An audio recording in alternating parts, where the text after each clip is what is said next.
بیمار ہیں اور جن کے پاس پھر ایسی مرض ہے کہ وہ اس سے دوسرے جانوروں کو لگ سکتی ہے، تو اس پر اطلاق محدثین نے لکھا ہے کہ ایسے مویشیوں کو جن کی بیماری دوسروں کو جا سکتی ہے، ایسے بیمار مویشی لے کر صحت مند مویشیوں اور کیٹلز کے پاس نہ جائیں، ان میں مکس اپ نہ کریں، وہ بھی بیمار ہوں گے اور ان کی وجہ سے پھر ان کا دودھ پینے والے، سواری کرنے والے، یہ کیری آن کرے گا وائرس، سب بیمار ہوں گے۔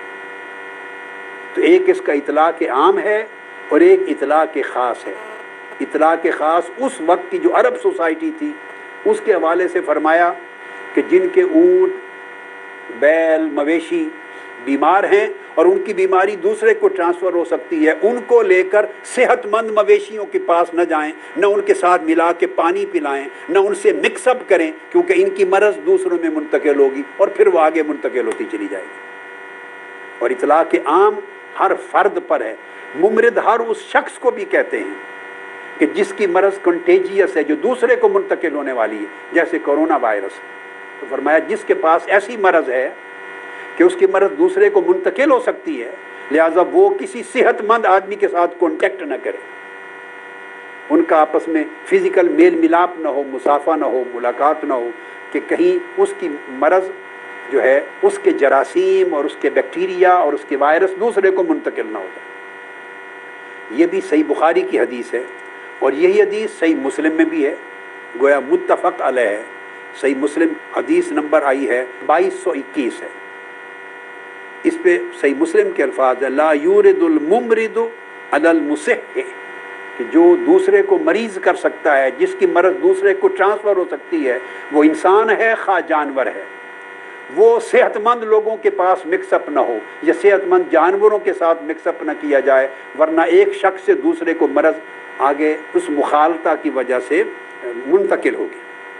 پھر ایک اور حدیث ہے، وہ بھی صحیح بخاری میں ہے، کتاب الطب باب الجذام۔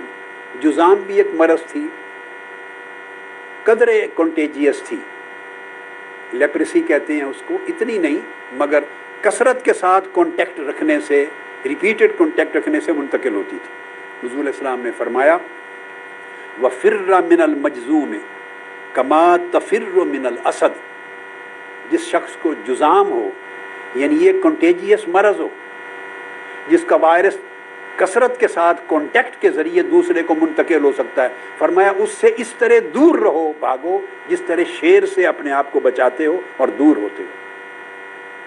جس طرح شیر سے اپنی جان بچاتے ہو، اس طرح مجذوم شخص سے بچاؤ، کیونکہ اس کی مرض اگر کثرت کے ساتھ آپ کا اس کے ساتھ میل ملاقات رہی اور آپ کو ٹرانسفر ہو گیا تو پھر آپ کے لیے خطرناک ہے۔ یہ حضور علیہ الصلوۃ والسلام نے یہ حدیث بھی ارشاد فرمائی۔ اسی طرح ایک حدیث اور آتی ہے، یہ صحیح مسلم میں ہے کہ حضور نبی اکرم صلی اللہ علیہ وآلہ وسلم کی خدمت میں ثقیف سے ایک وفد آیا تھا مسلمان ہونے کے لیے، آپ کے دست اقدس پر بیعت کرنے کے لیے۔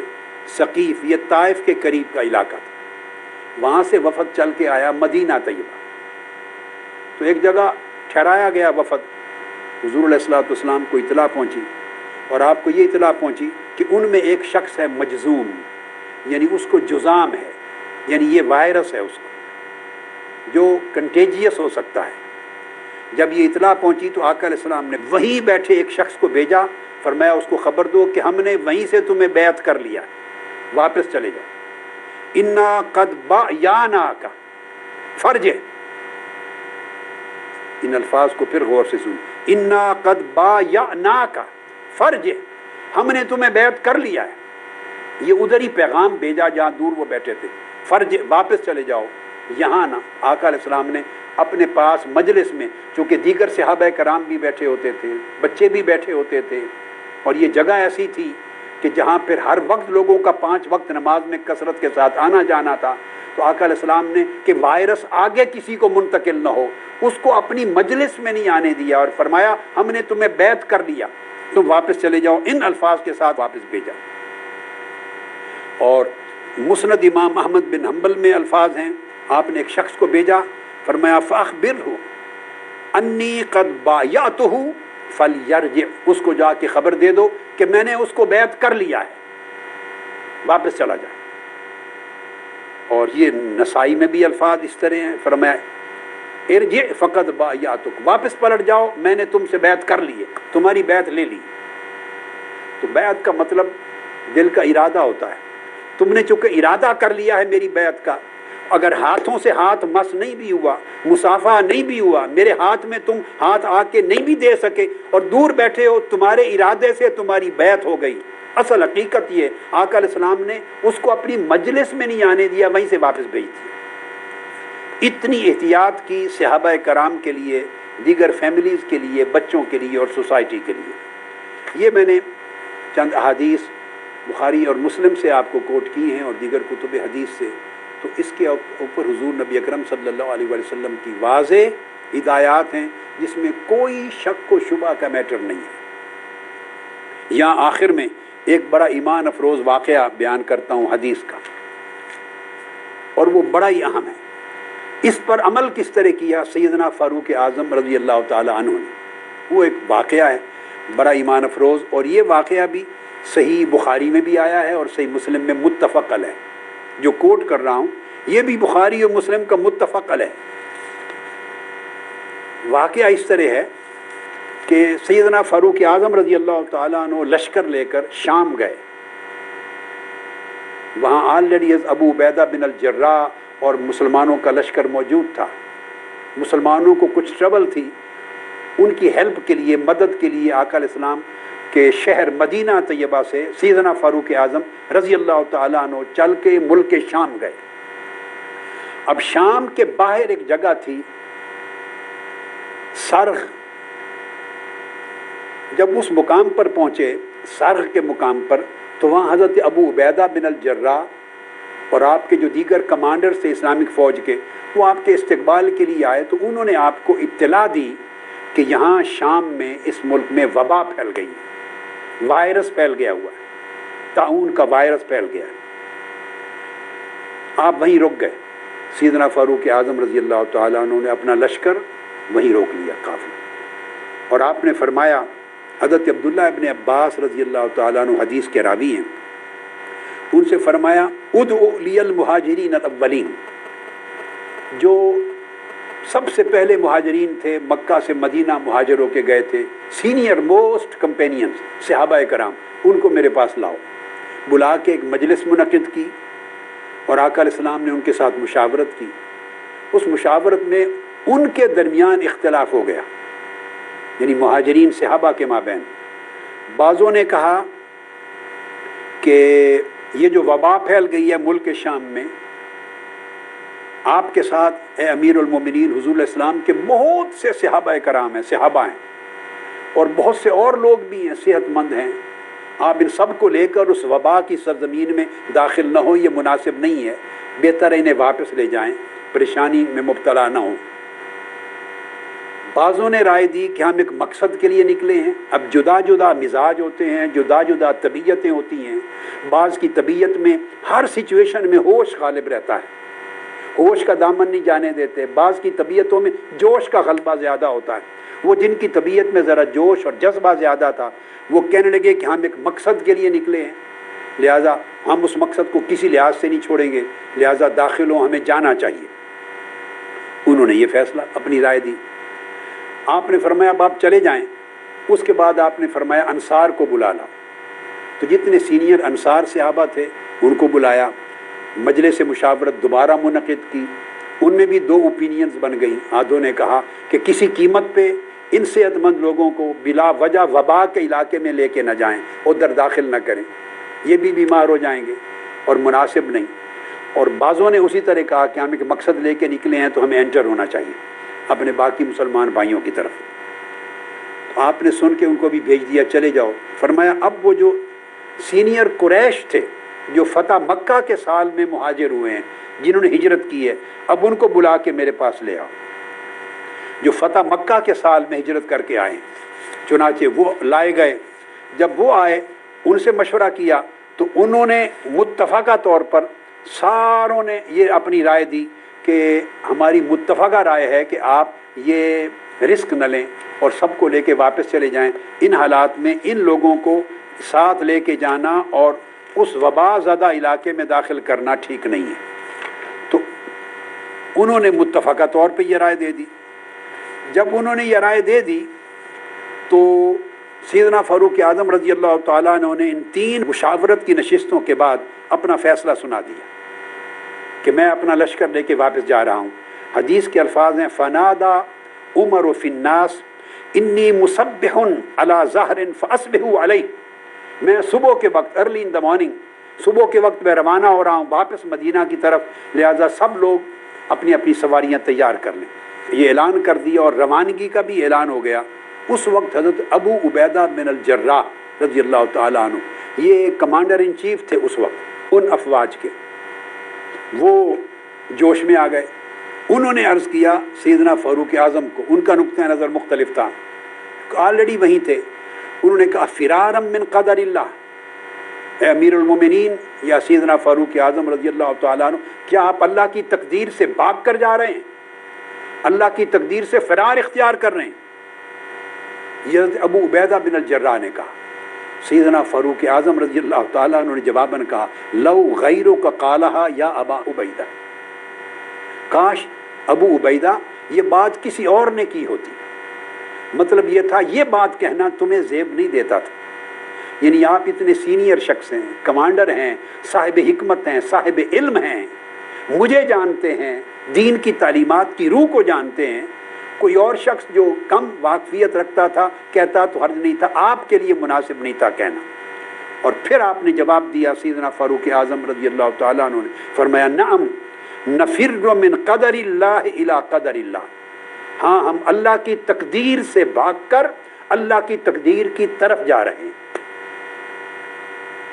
یعنی قدر سے بھاگ کر قدر کی طرف، تقدیر سے بھاگ کر پھر تقدیر کی طرف جا رہے ہیں۔ مطلب یہ ہے کہ جہاں تقدیر تھی یہ وبا آئی، اور جن لوگوں کا بیمار ہونا مقدر میں تھا، یعنی لازمی طور پہ اللہ کے علم میں تھا کہ وبا آئے گی، بیمار ہوں گے، تو یہ بھی ایک تقدیر ہے۔ اور ہم اگر ان لوگوں کو بچا کے واپس لے جا رہے ہیں اور یہ بچ گئے تو یہ بھی اللہ کے علم میں ہے، یہ بھی تقدیر ہے۔ وہاں وبا کا آنا اور ان کا بیمار ہو جانا تقدیر کا مطلب ہے علم الہی میں ہونا، وہ بھی علم الہی میں تھا تو ان کے لیے وہ تقدیر ہے، اور ان کو بچا کے لے جانا تاکہ وبا میں مبتلا نہ ہو یہ بھی اللہ کے علم میں ہوگا، اور یہ بھی اللہ کی ایک تقدیر ہے۔ تو کبھی تدبیر کامیاب ہو جائے وہی تقدیر ہو جاتی ہے، کبھی تدبیر اختیار نہیں کی جاتی یا کامیاب نہیں ہوتی تو وہ تقدیر ہو جاتی ہے۔ تو تقدیر اللہ کا علم ہے کہ کس کے ساتھ کیا ہوگا۔ تو آپ نے یہ بڑا خوبصورت جواب دیا، نام نفر من قدر اللہ الی قدر اللہ، ہاں ہم اللہ کی تقدیر سے بھاگ کر اللہ ہی کی تقدیر کی طرف جا رہے ہیں، یہ بھی اللہ کا امر ہے، اور جدھر جا رہے ہیں وہ بھی اللہ کا امر ہے۔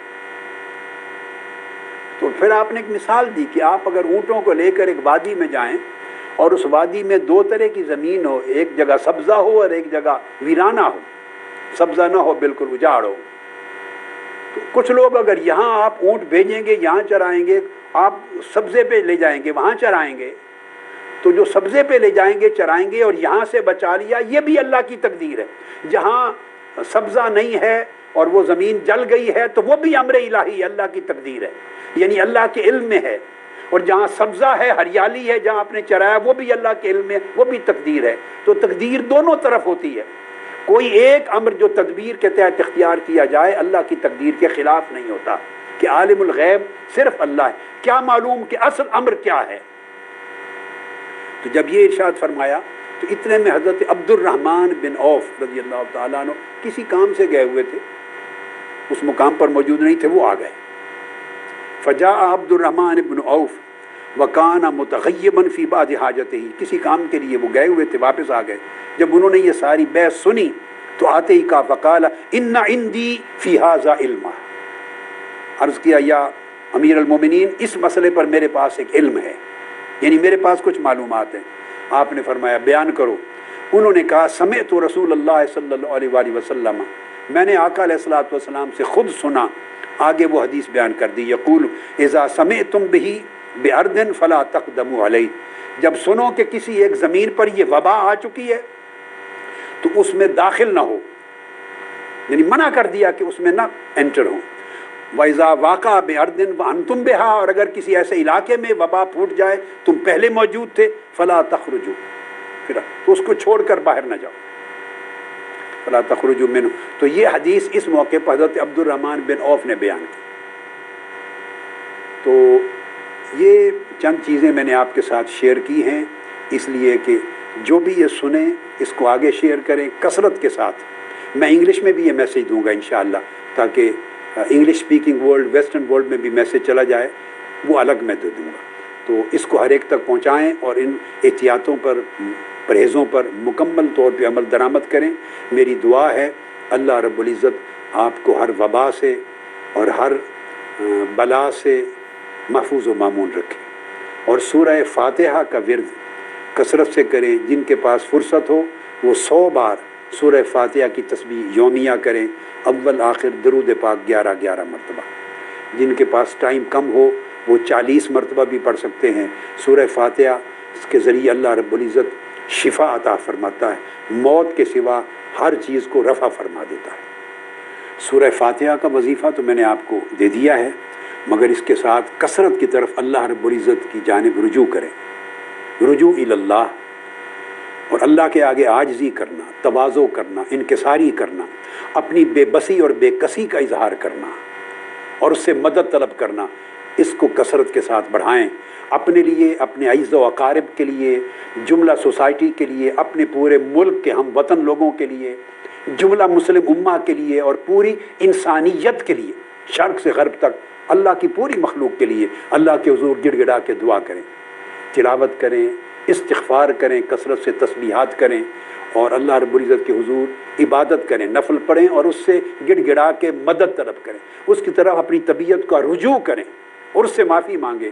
یہ انسانی دنیا میں ظلم اور جتنے جبر ہیں اور زیادتیاں ہیں اور ہمارے گناہ ہیں اور نافرمانیاں ہیں اور معصیتیں ہیں، ان کا عذاب بھی ہوتا ہے جو وباؤں کی شکل میں آتا ہے۔ اللہ رب العزت ہمیں محفوظ و مامون فرمائے۔